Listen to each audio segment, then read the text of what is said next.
Hi all, Neci Love Harmon here of What She Created Enterprise, and today we will be getting to know the Brother FB1757T sewing machine. So let's get started. Now you may have purchased this machine at a local sewing retailer or supplier, but this is a decent machine for general usage. So let's go.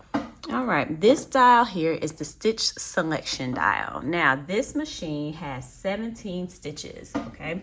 Number one is the buttonhole stitch. It has a 4-part section, and then we have 2 through 5, which are different lengths and widths of zigzag stitches. Numbers 6 through 11 are straight stitches of different lengths. This number 11 means you're going to sew on the left side of the panel. So usually with a general stitch, I use number 9 or number 10, so I'm going to keep it there. Number 12 through 17 are utility stitches and serging type of stitches, so you can use those as needed. This is the reverse button. So when you are sewing, you press this down in order to reinforce your stitch, okay?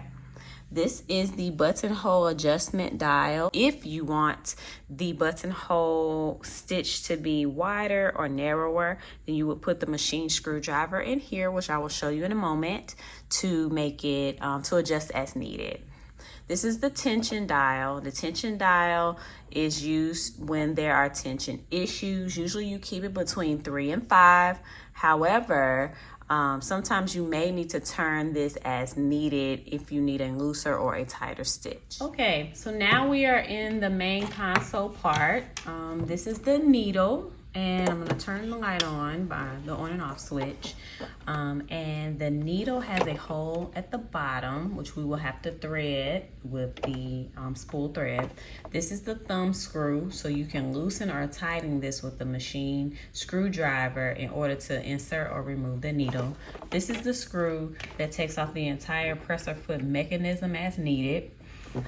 This is the presser foot, so you put this down when you're sewing and up when you're not sewing. The lever or the presser foot lever in order to take the presser foot up and down is here, and you gently put it down and you gently raise it as needed, okay? Under the presser foot are called the feed dogs, like feed your dog, okay? So these grooves push the fabric forward, so you don't actually have to push them. All right, these lines are the seam allowance lines. So on this side, you will see that there's like 3/4, 3/8, 1/2, 5/8, 1 inch. So when we're sewing, we follow one of these lines. This is called the bobbin cover plate, and we can push this out in order to place the bobbin. So this is the bobbin, and the bobbin is housed here in the bobbin case, okay? This machine, when you are threading and adding your bobbin thread to the machine, then you would use this thread cutter to place it within the bobbin case, okay? So this is the presser foot lever that ejects it. So if you ever need to change your presser foot to do anything, you push the button and then it would eject the presser foot. Okay, so we put that back on. All right, these are the screws that you may have to take on and off when it's time to clean the machine. This is called the extension table, and you can take this off if you need a smaller space. And then this machine comes with accessories, which I will go over in just a moment. I usually keep them in the extension table so I do not lose them. All right, let's go to the side here. This is the thread cutter. So if you don't have scissors available, you can always take your thread and cut it there. So that's a great thing. All right, let's turn the machine this way. Now this is called the hand wheel, and the hand wheel makes the needle go up and down, okay? You always turn the hand wheel towards you. And then this is the on-off switch. So when the light is on, then that means the machine is on. So if you're not using it, always keep it off. This is the extension for power. And then this is the vent, just in case the sewing machine doesn't get too overheated. And then you have your foot pedal here that's like the car that makes the sewing machine go. Okay, so yeah. All right, let's go on the back side here. You have your model number and information here as needed. And then this is the carrying case. If you need to carry it, you put your hand in there and carry that. Last but not least, let's go over some of the amazing accessories that come with this machine.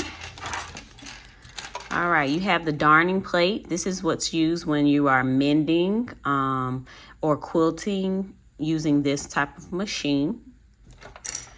They give you extra needles. They actually give you general needles as well as a twin needle. You want to have double stitches, then you can utilize that too.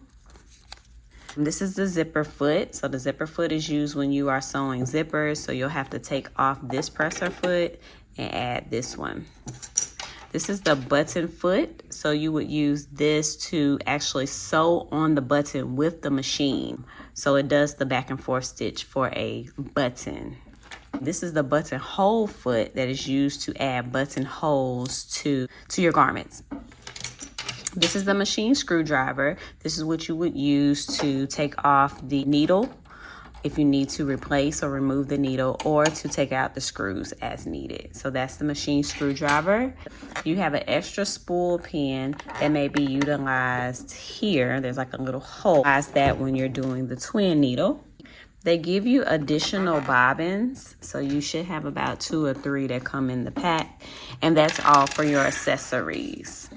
Thank you for watching this tutorial for getting to know the Brother FB1757T sewing machine. So thank you for watching this tutorial. Don't forget to subscribe and like our videos. Give us video ideas. Hit that super thanks. Check us out on our socials, as well as we have online courses that are here, as well as digital patterns and other merchandise. So thank you for watching this tutorial, and happy sewing.